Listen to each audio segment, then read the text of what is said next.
Capítulo 1. 1883. Vara miró por encima de la bahía las luces de los distantes páramos y sintió que una grata emoción la recorría. Era maravilloso estar de regreso en Escocia, pues estaba convencida de que no había en el mundo lugar como ese. Había estado en Inglaterra cuidando de su tía, quien enviara por ella porque se sintió moribunda. Sin embargo, sobrevivió bastante tiempo y solo fue hasta que murió cuando Vara quedó en libertad de regresar a casa. De su tía había heredado 1000 libras esterlinas en su testamento. Lo primero que haré, mamá, dijo Vara a su madre, es reparar el salón. Sí que lo necesita. Guarda el dinero para tu ajuar, sugirió su madre. No pienso necesitar uno y puedo asegurarte que no había hombres en la casa de tía Amy. Era un lugar demasiado tranquilo y en ocasiones un poco deprimente. Lo sé, queridita, admitió Lady Macdorn. Fuiste muy bondadosa en ir. Siempre fuiste la sobrina favorita de Amy. Vara no pudo evitar el recordar que los meses que había estado ausente, en la tranquila aldea de Gloucestershire, le habían parecido una eternidad. Allí vivió su tía desde que quedara viuda. Su tío fue un hombre distinguido, pero la finca familiar donde él se había retirado se localizaba en una parte muy aislada del país. De todos modos, eso ya había terminado y Vara estaba de nuevo en casa, lo que significaba para ella un placer más allá de las palabras. La casa Macdorn era antigua y había estado en poder de la familia durante muchas generaciones. Siempre se mostraban muy orgullosos de ser descendientes directos de Robert de Bruce, uno de los reyes de Escocia más impactantes. Sin embargo, el general Sir Alistair Macdorn, al retirarse del ejército, contaba solo con su pensión y un modesto capital que le heredara su padre. Esto significaba que tenían que ser muy cuidadosos con sus gastos. Sin embargo, el señor Macdorn insistió en que su única hija, Vara, recibiera una buena educación. Hasta los 16 años estuvo bajo el cuidado de muy calificadas institutrices inglesas. Entonces la enviaron a Inglaterra para ingresar a la que se consideraba la mejor escuela para señoritas de sociedad. Las alumnas eran en su mayoría hijas de aristócratas que pronto harían su debut en la sociedad inglesa. Eso no sería posible para Vara, pero tampoco le preocupaba. Había disfrutado de recibir una enseñanza de alto nivel en todos los temas que le interesaban. Sabían muy bien que sus padres necesitaban hacer ahorros y sacrificios para pagar la colegiatura. Que ella fuera la primera en casi todas las asignaturas era su mejor recompensa. Tenía 18 años cuando regresó a su hogar ubicado en la Escocia que amaba. No lamentaba que sus amigas estuvieran disfrutando las diversiones de Londres. Sin embargo, apenas unos pocos meses después de su regreso, su tía envió por ella. Eso significó que había estado, más o menos, enclaustrada en Gloucestershire hasta ahora. Como se sentía tan emocionada de estar de regreso en su amado hogar, sintió deseos de correr hasta el final del jardín que conducía directo a la playa. Doradas arenas cubrían las orillas de la bahía y arriba se encontraban los páramos, púrpuras de brezos. La luminosidad, que tanto echara de menos en Inglaterra, cambiaba hora tras hora, cada vez más hermosa que la anterior. Hay tanto que deseo ver ahora que estoy en casa, murmuró. Su madre se ocupaba en bordar una cubierta para un sillón. Me siento encantada, queridita, de tenerte de regreso, dijo. A la vez quizá te resulte muy aburrido estar aquí. Jamás sería aburrido para mí, respondió Vara. Y esta tarde subiré hasta lo más alto del páramo para observar cómo el río se desliza hacia el mar. Era algo que le encantaba hacer desde que era pequeña y Lady Macdorn se rió. Solías contarme historias, le recordó, de cómo zarpabas por el río hacia tierras lejanas. En el fondo del pensamiento ya he visitado todas ellas, declaró Vara, pero he decidido que prefiero estar en mi casa aquí en Escocia, que en cualquier otra parte del mundo. Es lo que deseo que digas, mi amor, respondió Lady Macdorn, pero me gustaría que hubiera por aquí jóvenes de tu edad. Tal vez cuando se recupere el conde ofrezca una fiesta. ¿El conde?, preguntó Vara. ¿Está en casa? Pensé que te lo había mencionado la última vez que te escribí, respondió Lady Macdorn. Regresó de la India, pero está afectado de los ojos. ¿Quieres decir que fue herido?, preguntó Vara. No lo creo, repuso Lady Macdorn, pero alguien me contó que tenía los ojos vendados cuando llegó hace 7 días. No hemos sabido nada más desde entonces. Vara pensó que eso era extraño. El saber que el conde de Dornoch, jefe del clan de los Macdorn, estaba de regreso sin duda emocionaría al clan. Lo que volvía todo más intrigante era que nadie lo conocía. Vara supuso que quizás se habría organizado una reunión para saludarlo a su llegada. Pronto se realizaría la ceremonia donde los hombres del clan, uno por uno, le jurarían lealtad. Si está en casa, mamá señaló, sin duda tú y papá habrán acudido a visitarlo. Por supuesto. Tal era nuestra intención, convino Lady Macdorn, pero nos dijeron que debido a la afección en sus ojos no recibirá a nadie. ¿A nadie?, repitió Vara. Qué extraño. Bueno, tal vez sufre mucho. Pensó que si ese era el caso los doctores lo estarían atendiendo. Cualquier noticia del castillo sería transmitida de persona a persona y pronto sus padres se enterarían. Antes que su madre pudiera dar contestación a su pregunta, se abrió la puerta del salón. El general entró acompañado del ministro de la iglesia. Este último era un hombre ya de edad que conocía a Vara desde que era niña. Supe que había regresado a casa, Vara, dijo el ministro mientras ella avanzaba hacia él, y me alegro. Soy tan feliz de estar aquí, respondió ella. Mamá empezaba a contarme todas las noticias. Es muy emocionante que el conde esté en el castillo. Es precisamente por eso que vine a verte, hija mía, declaró el ministro, pero primero permíteme saludar a tu madre. Se dirigió hacia la silla donde se encontraba Lady Macdorn, quien no se puso de pie porque sufría de artritis. Debe usted perdonarme por no haber asistido a la iglesia el domingo, dijo la dama, pero pasé mala noche y Alistair insistió en que me quedara en casa. Tuvo mucha razón, afirmó el ministro. No obstante, la eché de menos, como he echado de menos a la pequeña Vara durante su ausencia. Sonrió a la joven al hablar y agregó. Vengo en una extraña misión, pero supongo, cuando escuchen lo que tengo que decir, que se darán cuenta de que es importante. Permítame primero ofrecerle algo de beber, intervino el general. ¿Me acompaña con una copa de jerez? Me encantaría, respondió el ministro. El general salió de la habitación y el ministro se apoltronó en un sofá. Lo que vine a decirles, expresó dirigiéndose a Vara, es que el nuevo conde se encuentra mal. Mamá me contó que sus ojos están afectados, pero, ¿qué sucedió?, preguntó Vara. ¿Lo hirieron en batalla? Creo que no sufrió ninguna herida, aclaró el ministro, pero el hecho es que no puede ver. Los doctores le han prohibido forzar la vista. Debe mantenerlos vendados cuando menos 2 meses. ¿Eso sucedió en la India?, preguntó Vara. Supongo que pasó cuando se encontraba en la frontera noroeste, respondió el ministro, pero se muestra renuente a hablar de ello y está haciendo las cosas muy difíciles para todos en el castillo. Lady Macdorn levantó la vista de su bordado. Escuché rumores de que algo andaba mal, terció, pero pensé que era mejor no hablar de ello. Tiene mucha razón, convino el ministro. Lo que deseamos es que el conde se percate de la importancia de su posición como jefe del clan Macdorn y se establezca con gusto en el castillo, cosa que por el momento no sucede. ¿Y por qué?, preguntó Vara. Quizá porque no puede ver. Creo que esa es la razón principal, opinó el ministro. Sin embargo, hace la vida difícil a todos. Incluso rehúsa recibir a los ancianos del clan. Vara se asombró. Sabía que eso era algo que molestaría profundamente a los ancianos, que eran muy conscientes de su importancia. Si se sentían insatisfechos con su nuevo jefe, esto afectaría gradualmente a los Macdorn, donde fuera que se hallaran.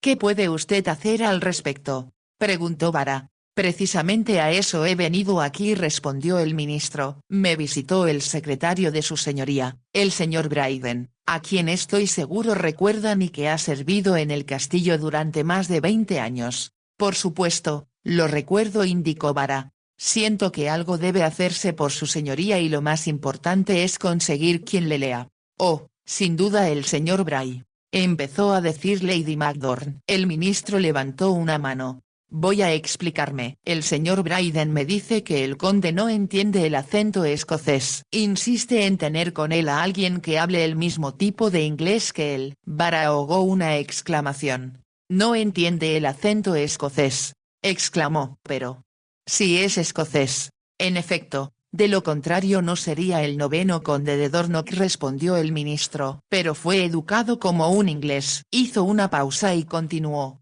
Su padre, quien se casó con la hija de un noble inglés, jamás supuso que hubiera la más mínima posibilidad de que él o su hijo heredaran el título. Vara recordó que el finado conde tenía solo un hijo. Había ingresado al ejército y fue enviado a Sudán a las órdenes del general Gordon. Vara pudo recordar lo impresionado que quedó el clan a su muerte. Trajeron de regreso a casa el cadáver del vizconde y se le colocó en la capilla funeraria de la familia en la iglesia. En Escocia, cuando menos, el conde de Dornoch era muy importante. Cualquier mala opinión de los escoceses respecto al nuevo conde sería recibida con horror y profundo resentimiento. Comprenderán, continuó el ministro, que debido a la larga enfermedad del finado conde, quedaron muchas cosas pendientes que ahora debían resolverse, incluso reparaciones del castillo mismo. La única persona que puede dar las órdenes para que esto se lleve a cabo es, por supuesto, su señoría. ¿Y si rehúsa?, preguntó Vara. Me temo que no puede, o no desea, comprender los detalles cuando se los hace saber el señor Brayden o cualquier otra persona del castillo. Ellos deben sentirse muy ofendidos por eso, comentó Vara en voz baja. Es algo que, si se menciona fuera de aquí, podría hacerle mucho daño, señaló el ministro. Todos estaban deseosos por tener un jefe del clan joven, con nuevas ideas, que iniciara y estimulara nuevas industrias locales. Vara sabía bien que eso era verdad. Como la mayoría de los escoceses, los Magdon dependían de la hilandería y la pesca para ganar dinero y poder subsistir. Consideraban al jefe de clan no solo como su líder, sino como su pastor. Para ellos era una figura paterna, quien los inspiraba y apoyaba. La idea de que el conde fuera tan inglés que ni siquiera podía entenderlo sería para ellos un golpe funesto. Vara sabía que les sería difícil aceptarlo. ¿Qué puede usted hacer?, preguntó Vara al ministro. La respuesta a eso, Vara, es lo que tú harás. ¿Yo?, preguntó Vara. El señor Brayden desea a alguien que pueda leer a su señoría con acento inglés, pero no hay nadie aquí capaz de hacerlo, excepto tú. Los ojos de Vara se agrandaron, pero comprendió que el ministro decía la verdad. Como la mayoría de los niños de clase alta, incluso con sangre escocesa, se le había educado para que hablara con acento británico, además de haber completado su educación en Inglaterra. Se hizo el silencio hasta que Vara preguntó.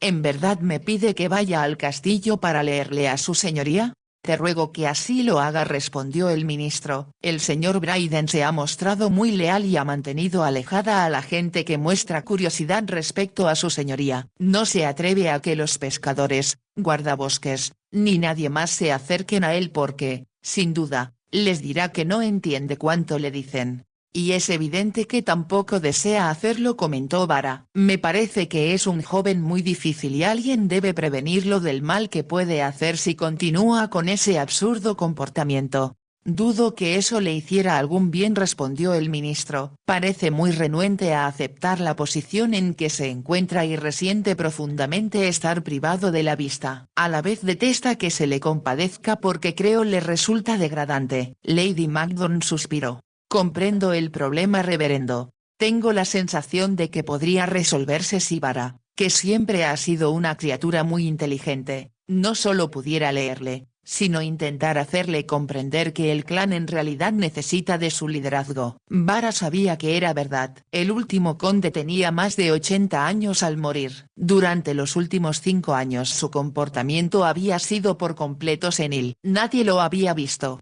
excepto el ministro y los doctores, que admitían no poder hacer nada por él. Vara sabía que su padre, junto con los ancianos, lo había lamentado todo. Decían, se vendría abajo sin un jefe del clan que los inspirara y dirigiera. Con frecuencia, cuando estaba en Inglaterra, ella había pensado que en muchos sentidos los escoceses eran un tanto infantiles. Esperaban que su jefe resolviera por ellos todos los problemas. No se detuvo en reflexionar acerca de lo que el ministro le había pedido y dijo sin titubeos. Por supuesto, si puedo servir en algo, iré al castillo. ¿Le gustaría llevarme con usted? Si no es pedir demasiado, considero que sería muy útil si pudieras hospedarte en el castillo durante algunos días, respondió el ministro. ¿Hospedarme allí? El señor Bryden me cuenta que debido a que su señoría permanece en la oscuridad no distingue el día de la noche. El señor Bryden no es un hombre joven y con frecuencia tiene que levantarse durante la madrugada de su cama para responder alguna pregunta que inquieta al conde o para leerle algo que su señoría termina por no entender. Oh, pobre señor Bryden, comentó Vara. Tiene demasiados años para que lo despierten en la madrugada. Es lo que yo también opino, admitió el ministro, y Donald, el sirviente personal de su señoría, también empieza a resentir los efectos de esa presión. Bueno, yo no dudaré en decir a su señoría que necesito mi sueño de belleza, aclaró con firmeza Vara, y si se muestra demasiado egoísta y desconsiderado, desconectaré la campanilla cuando nadie me vea. El ministro se rió, mientras Lady Macdon decía: queridita, debes intentar comprender que para un hombre joven es intolerable estar ciego. Estoy segura de que desearía poder pescar salmones en el río y salir de cacería en los páramos. Si él desea ponerse bien, se tiene ganada la mitad de la batalla, respondió Vara. Miró al ministro y preguntó: ¿qué posibilidades hay según los doctores de que recupere la vista? Hablé con el doctor Adair, quien tiene los informes de los médicos de Londres, respondió el ministro. Me comentó que el caso del conde es muy extraño. ¿Extraño? ¿En qué sentido?, preguntó Vara. Bueno, al parecer no encontraron nada mal en sus ojos. Es solo que el conde no puede ver.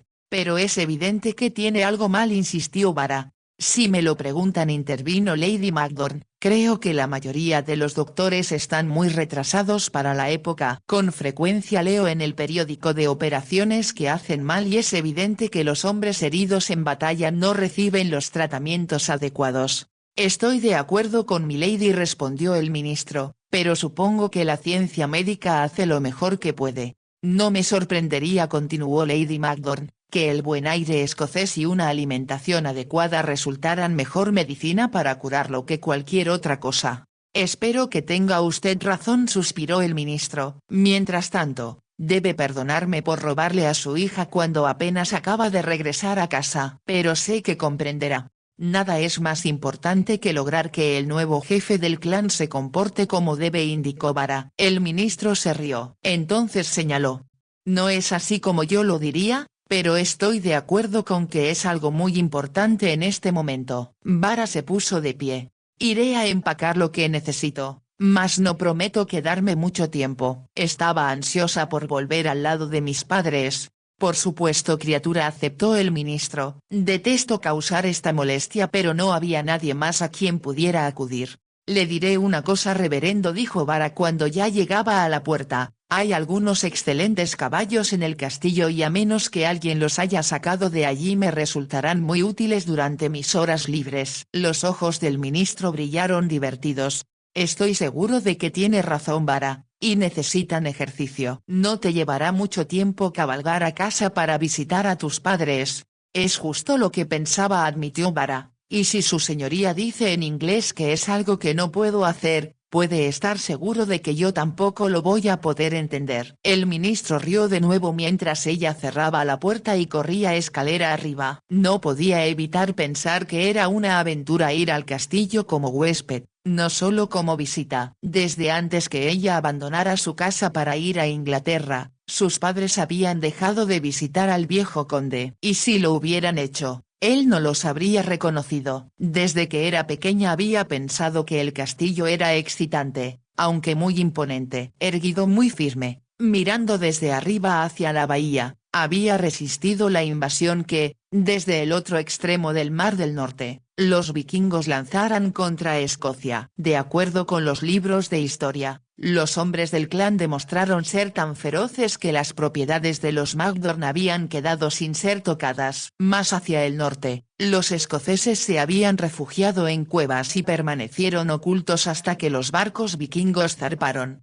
llevándose ovejas y ganado. También dejaron tras ellos el legado de niños rubios de ojos azules cuyos descendientes, muchas generaciones después, Tenían un notable parecido con los vikingos. Los condes de Dornoch motivaron a su clan para luchar ferozmente para defender a sus mujeres y sus posesiones. Por esa razón, el clan logró ser respetado durante siglos. Tenía fama de mantener la cabeza más en alto que cualquiera de sus vecinos. ¿Sabrá todo eso el nuevo conde?, se preguntó Vara. Con rapidez empacó cuanto necesitaba. Antes de abandonar Inglaterra había comprado algunos vestidos muy bonitos con el dinero que le heredara su tía y no habría sido despilfarrado. A la vez, sabía que a sus padres les gustaría que ella estuviera lo mejor posible. No sintió que fuera algo incorrecto el invertir un poco de dinero en ella misma. Sentía que lo había ganado durante los meses en que atendiera a su tía. Sin embargo, no habría en el castillo, pensó con tristeza, nadie que la viera con los elegantes atuendos para cenar que había comprado. Se cambió y se puso un vestido de tono azul pálido, con chaqueta, para viajar al castillo. El sombrero que hacía juego lo había comprado en la calle Bond. La prima con quien se hospedara durante unos pocos días en Londres antes de viajar a casa,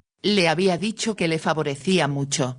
Deberías quedarte con nosotros, Vara querida, dijo. Conozco algunos jóvenes encantadores a quienes les fascinaría conocerte. Debo ir a casa con mis padres, respondió Vara, pero por favor, vuelve a invitarme dentro de un mes ya que hay tanto que deseo conocer aquí en Londres. Así será, prometió su prima. Solo avísame cuando estés harta del púrpura de los brezos y tu dormitorio aquí te estará esperando. Vara había dado un beso a su prima. Mientras viajaba hacia el norte pensó que sería muy emocionante pasar algunas semanas en Londres. Deseaba asistir a los teatros, a la ópera y, más que nada, a un baile. Sus compañeras de escuela solían hablar de sus bailes de presentación en sociedad y de las numerosas fiestas a las cuales habían sido invitadas. Todas tenían una ambición especial: ser invitadas a la casa Marlborough. Eduardo, el príncipe de Gales, y sus amoríos con mujeres hermosas como Lily Langtry, eran comentados entre susurros dentro de la propia escuela. Vara, como muchas de sus amigas, no podía evitar preguntarse si algún día llegaría a ser tan bella como para atraer a un príncipe. Sin embargo, se dijo que era algo que sin duda no sucedería mientras permaneciera en Escocia. Allí, los príncipes eran escasos y lejanos. A menos que uno tuviera la suerte de vivir en Edimburgo, donde el duque de Hamilton agasajaba a huéspedes de la realeza. A la vez, Vara no se obsesionaba como algunas otras muchachas en ser admirada y perseguida por los hombres. Había descubierto muchos otros intereses en los diversos temas que estudiara. Los libros le habían revelado un mundo muy diferente al suyo. En ese momento,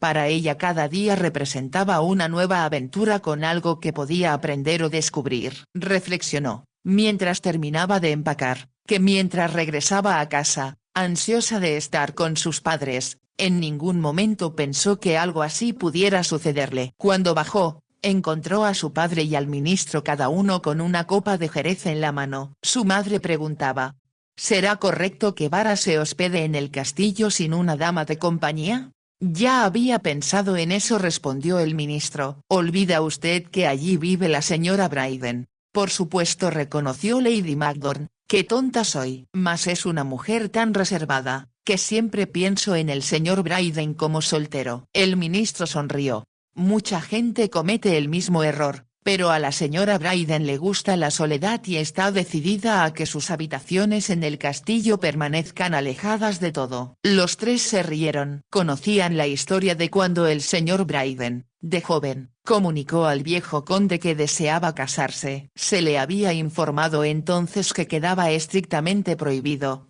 bajo cualquier circunstancia, que viviera fuera del castillo. Lo necesito y lo quiero aquí conmigo, había dicho el conde. Podía ser muy terco cuando lo deseaba y, definitivamente, intimidante. El señor Brayden, sin embargo, defendió su posición. Lamento, señoría, si eso significa que deba abandonar su servicio. ¿Abandonar mi servicio?, rugió el conde. Jamás había escuchado mayor tontería. Por supuesto que no puede dejarme. Confío en usted y me resulta necesario. Se quedará aquí aunque tenga que encerrarlo en un calabozo. El señor Brayden se había reído y capitulado. Mi intención es casarme, pero si no conviene a su señoría que yo viva en una casita dentro de la propiedad, como era mi propósito, tal vez pueda concederme una de las torres para que viva con mi futura esposa. El conde lo pensó un momento y aceptó. Había 4 torres, una en cada esquina del castillo. Las habitaciones en ellas estaban una sobre otra, pero podían convertirse en un hogar confortable, a la vez que muy pintoresco y original. La señora Bryden, que era entonces una mujer de la localidad con más de 30 años, había aceptado porque no tenía alternativa. Sin embargo, dejó muy en claro que su hogar era de ella y que no se admitirían intrusos. Así que el señor Bryden permaneció como secretario del conde, lo que significaba que se hacía cargo de todo, tanto en la finca como en el castillo. Como su mujer era tan reservada y su torre era sin duda su propio castillo, resultó fácil para la mayoría de la gente olvidarse de su existencia. Sí, por supuesto, la señora Bryden está allí, dijo Lady Macdorn, y estoy segura, querida Vara, de que si necesitaras cualquier consejo o ayuda ella te lo proporcionará lo mejor que le sea posible. Estaré muy bien, mamá. No te preocupes por mí, contestó Vara, y tengo toda la intención de cabalgar a casa todos los días para contarte lo que sucede. Primero tendrás que pedir autorización a su señoría, la previno Lady Macdorn. Habló con un poco de ansiedad porque había cierto brillo en los ojos de su hija que le indicó que Vara se proponía salirse con la suya. Tenía una voluntad recia, que heredara de su padre. El general había tenido la reputación, cuando estaba en el ejército, de ganar todas las batallas en las que intervenía. La razón era que jamás aceptaba la derrota, y desde muy pequeña, Vara también había demostrado su férrea voluntad. Como dijera su madre en una ocasión: la puedes convencer con amor, pero jamás a la fuerza. Ahora, mientras Lady Macdorn miraba a su hija, pensó que durante su ausencia, Vara se había puesto todavía más hermosa. Su rubio cabello, con apenas un ligero tinte rojizo, acentuaba la blancura de su piel. Jamás se bronceaba con el sol. Sus ojos eran muy grandes, verdes con algunos matices dorados en ellos. Parecían llenar su pequeño rostro puntiagudo, de modo que cualquiera que la conocía recordaba sus ojos más que cualquier otra particularidad. Es realmente hermosa, pensó Lady Macdorn, y no pudo evitar sentir que era una lástima que el conde no pudiera verla. Entonces se dijo con severidad que no era el momento de pensar en formar parejas. De todas maneras era en extremo improbable que el conde de Dornoch se interesara en una joven de la localidad con ascendencia escocesa. Supongo, pensó, que en cuanto pueda recuperar la vista partirá a Londres, como lo hacen los jóvenes jefes de clan en estos días, quienes descuidan su deber con sus clanes porque la gran ciudad les resulta más fascinante que los páramos. Había sido un tema muy criticado durante el siglo anterior. Era, por supuesto, comprensible que los jóvenes jefes de clan escoceses desearan divertirse y departir con sus contemporáneos. Les resultaba más divertido que lidiar con las dificultades y problemas locales. Sin embargo, los hombres de sus clanes dependían de ellos al punto de que apenas si pensaban por sí mismos. Vara sabía bien cuán ansiosos habían estado los Macdorn por tener un nuevo jefe del clan y qué desilusionados debían sentirse ahora. Haz tu mejor esfuerzo, querida, le recomendó su madre, y por supuesto, si nos necesitas en cualquier momento, tu padre y yo acudiremos a ayudarte de la forma que podamos. Sé que lo harían, mamá, respondió Vara, pero si el conde piensa que mi acento inglés no es lo bastante aceptable para él, tal vez esté de regreso en casa mañana temprano. Si eso sucediera, indicó el ministro, su señoría tendrá que hablar con las grullas porque no hay nadie más a quien pueda acudir en demanda de su ayuda. Estoy segura, reverendo, dijo Lady Macdorn, que Vara sabrá actuar. Con esfuerzo y dolor se puso de pie y estrechó la mano del ministro. Entonces abrazó a su hija. Cuídate, mi amor. Tu padre y yo estaremos contando los días hasta que vuelvas a nosotros. Vara besó a su madre. Vendré a verlos mañana, prometió, contra viento y marea. Pensó entonces que tal vez había cometido una indiscreción frente al ministro y se volvió para mirarlo. Él sonreía. Vamos, Vara se limitó a decir. Tal vez no sea tan difícil como piensas y sin duda me quitas un gran peso de encima. El general los acompañó hasta la puerta. El carruaje del ministro estaba ya muy destartalado y tirado por un caballo demasiado viejo y gordo para poder avanzar con rapidez. Un palafrenero le detenía la cabeza aun cuando no mostraba intenciones de moverla. Mientras el ministro tomaba las riendas dijo: «Gracias, Ewen, has sido de gran ayuda». «Si me lo pregunta, reverendo», comentó el general, «alimenta a ese caballo demasiado bien». «Supongo que tiene razón», admitió el ministro, «pero cuando me indica que tiene hambre, no puedo negarle nada». El viejo palafrenero, que tenía años al servicio del ministro, guiñó un ojo. «¿Usted no opina lo mismo de nosotros, reverendo, cuando bebemos mucho en un funeral?» El ministro solo movió la cabeza y no respondió. Con frecuencia se había quejado de que en los funerales, a los cuales en Escocia solo asistían hombres, se bebía demasiado whisky. Vara agitó la mano a sus padres, que permanecían de pie en la puerta de su casa, viéndolos cómo se alejaban. Le pareció que se quedaron un poco tristes. «Les duele que los abandone», se dijo, «pero papá sabe que debo hacerlo para ayudar al clan». No dejó de agitar la mano hasta que los perdió de vista. Entonces se acomodó para disfrutar del paseo. Con lentitud avanzaron por el ancho camino que conducía al castillo.